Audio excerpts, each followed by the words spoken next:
I used to believe that if you kept your head down and did the work, eventually someone would notice. Not because they were kind, but because results are hard to ignore. That belief carried me for years. I wasn't loud at work. I wasn't political. I didn't linger in the kitchen pretending to laugh at jokes from people who signed my performance reviews. I showed up early, left late, and made sure things worked. When something broke, I fixed it. When someone quit, their responsibilities quietly landed on my desk, and I absorbed them without complaint. That's how I became reliable, not respected, not protected, just reliable. The promotion wasn't a fantasy. It wasn't something I made up to soothe my ego. It was discussed, documented, planned. My manager had scheduled the meeting himself, a calendar invite with a title so neutral it felt surgical. Development conversation. 8 months of build-up. During that time, my workload doubled. My title didn't change, but my access did. I was looped into budget threads, vendor negotiations, post-mortems that used to happen behind closed doors. When new hires asked who was leading the project, people pointed at me without thinking. I didn't correct them. My manager told me more than once, this is how it works. You show you can do the job before you're given the job. I believed him. The meeting was scheduled for a Thursday. Late afternoon. End of quarter. Perfect timing. I even remember thinking it was deliberate, symbolic, like closing a chapter before the next one opened. That morning I wore a jacket I hadn't touched in months. Nothing flashy, just something that said I took myself seriously. When I walked into the office, the first thing I noticed was the noise. Music, laughter, the kind of forced cheer that only exists during work hours. I turned the corner and saw balloons taped to the glass walls, a folding table stacked with pizza boxes, someone from marketing adjusting a phone tripod. A sign on the wall read, Casual Team Day. I stood there for a second, genuinely confused. I checked my watch, then my calendar. My meeting was gone. Not moved, not delayed. Gone. I searched my inbox. Slack? Nothing.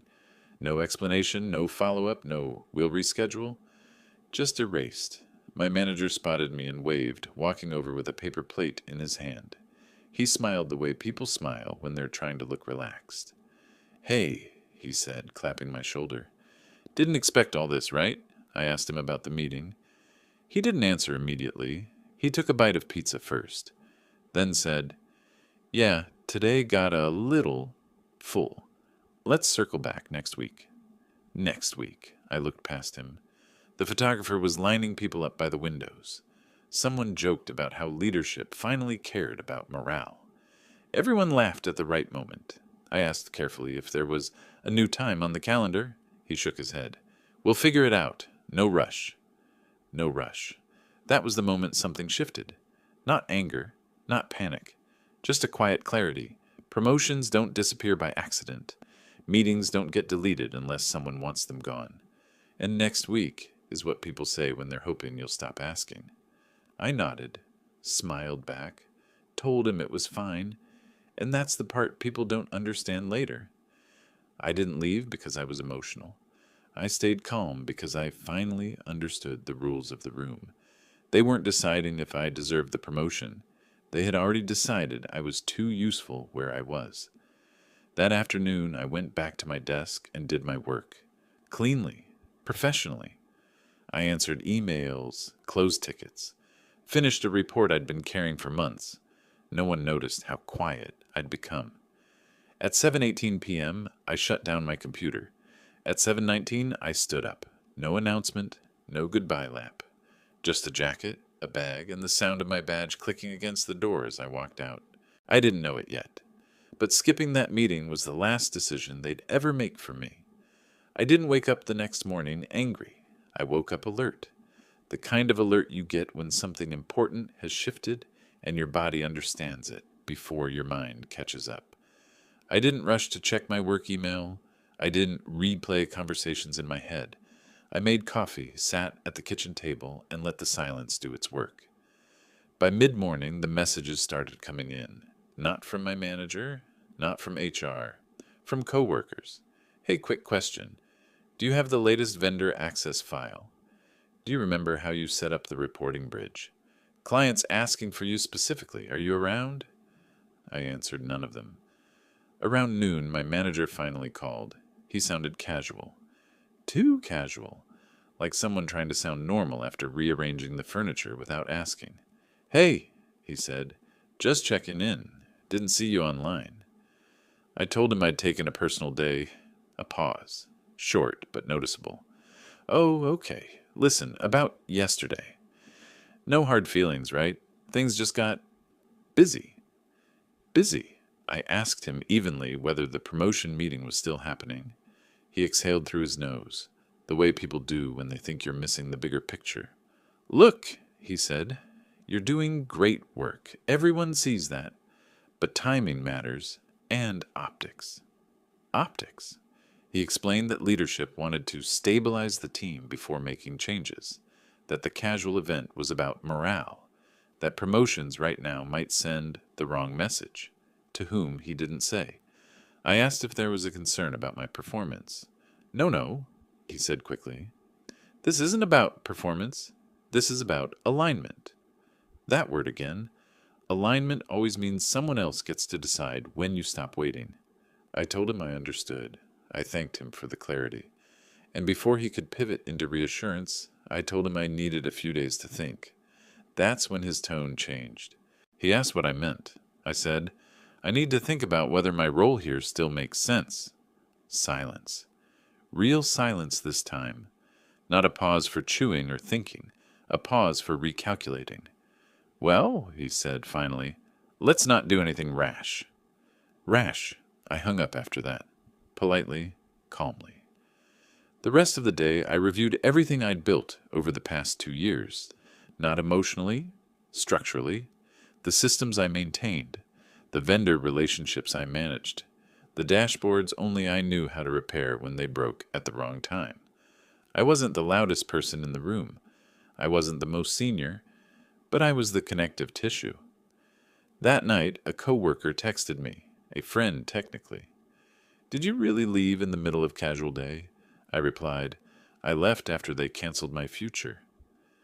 The next morning, HR emailed me, subject line, quick sync.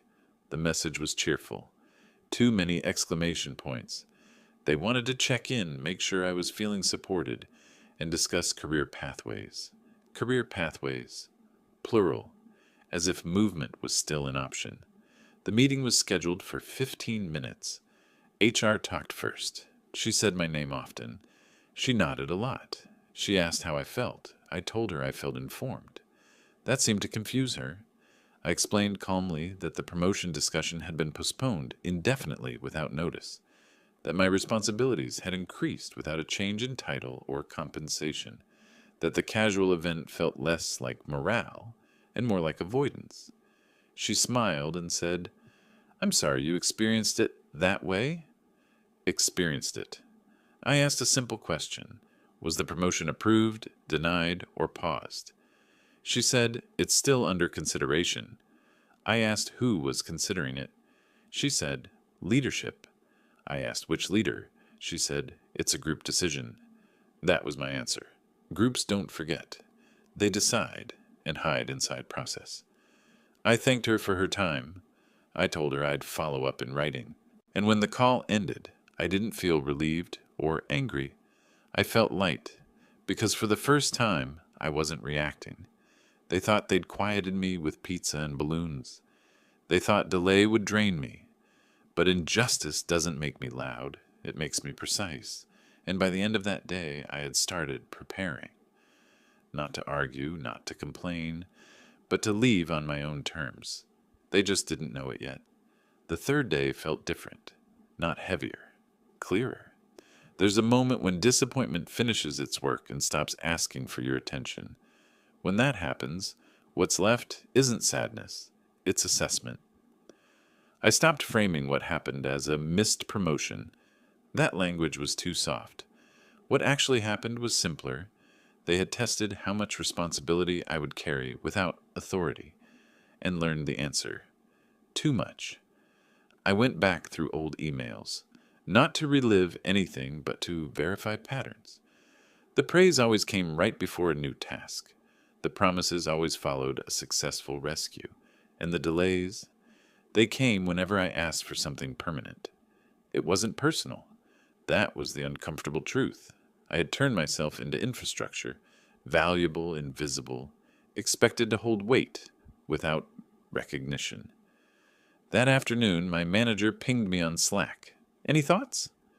I didn't respond right away. I wanted to be sure I meant what I was about to say. I replied, "Yes, I've had clarity."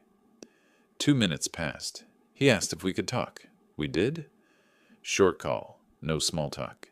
He told me leadership was concerned, that my reaction to the canceled meeting had raised questions, that some people felt I was emotionally attached to the outcome.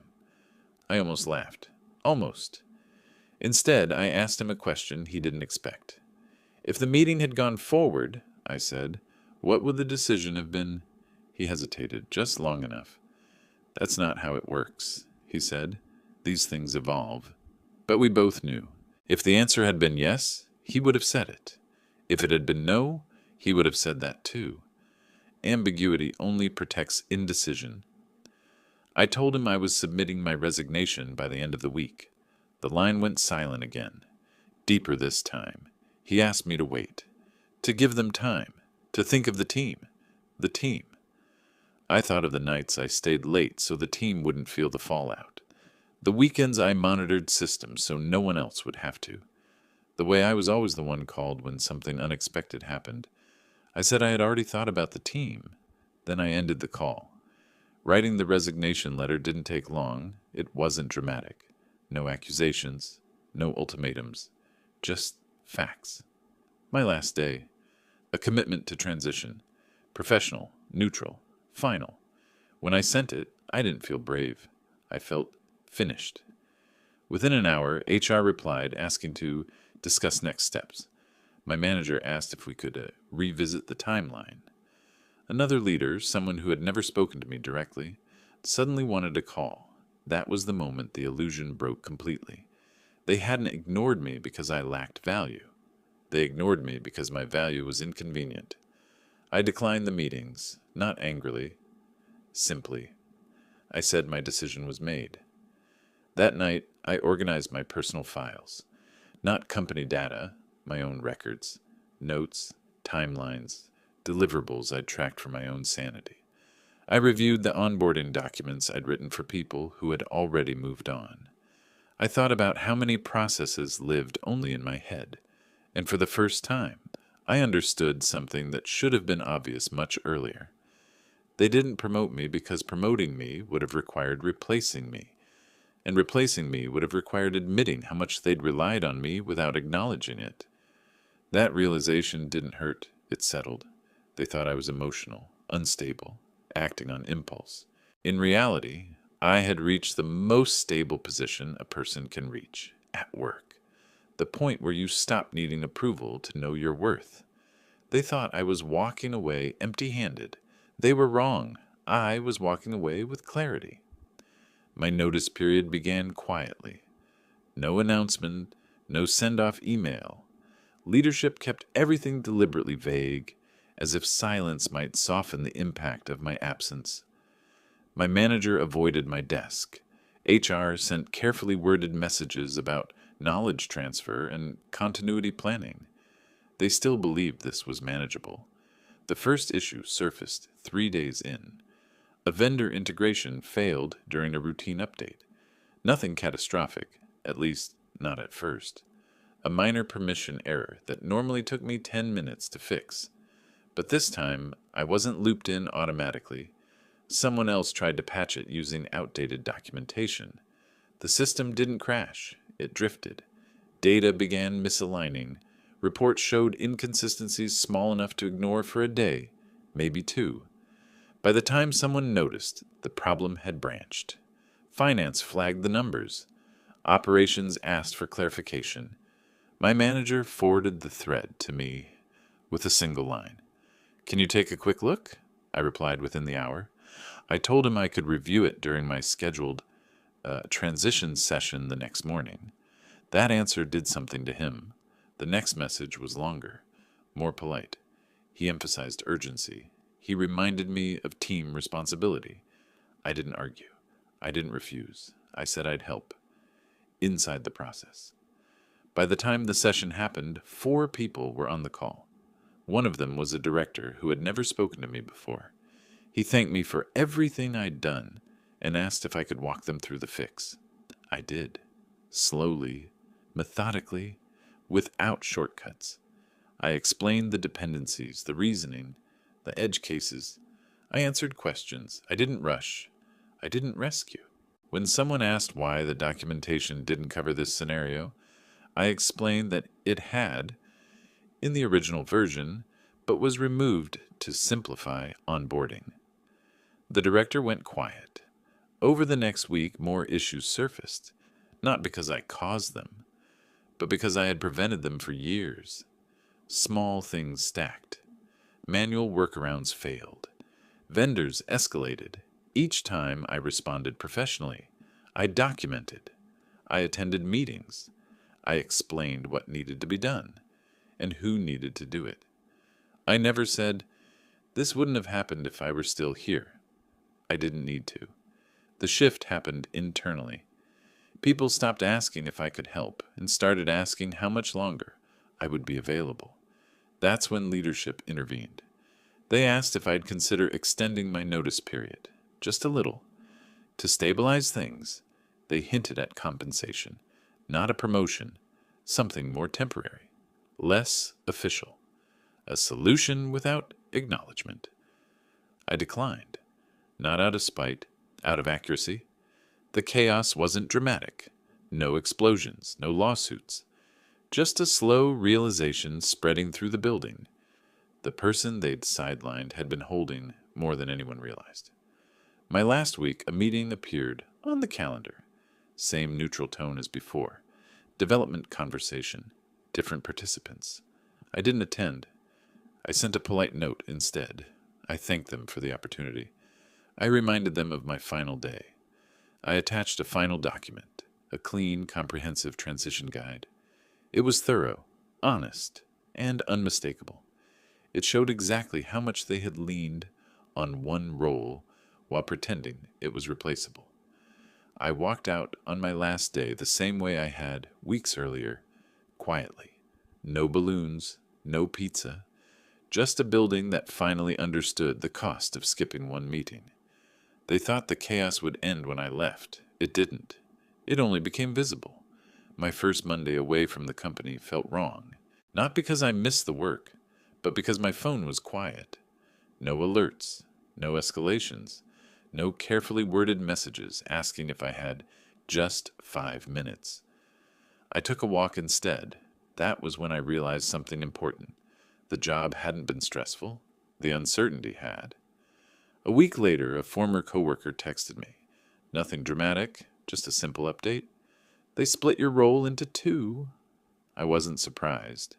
Apparently, one person couldn't keep up with the technical load while also managing vendors and internal stakeholders. The work I'd been doing quietly now required meetings, approvals, and constant coordination. The company hadn't failed. They'd adjusted, at a cost. Another message came a few days later. Finance had paused a project due to inconsistencies. A vendor contract was being renegotiated. Leadership was re-evaluating priorities. The same phrases I'd heard before. But this time, they weren't aimed at me. I started my new job a month after I left. Different company, smaller team, clear role. During the interview, I was up front. I asked direct questions about growth, authority, and expectations. They answered directly.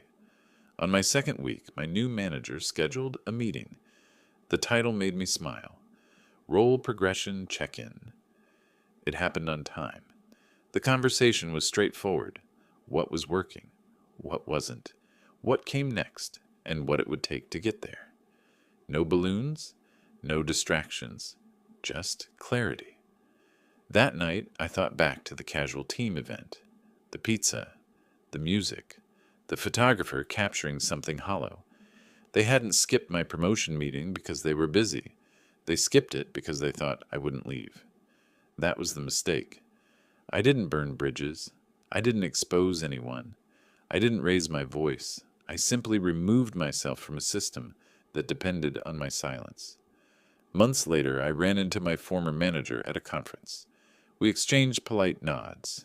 He asked how things were going. I told him the truth. Better, I said. Clearer. He nodded, the way people do when they understand too late. Walking away didn't fix them. It fixed me. And the satisfaction didn't come from watching things struggle after I left.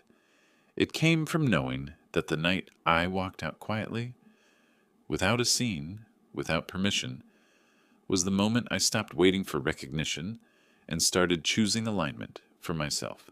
They kept their casual events. I kept my future.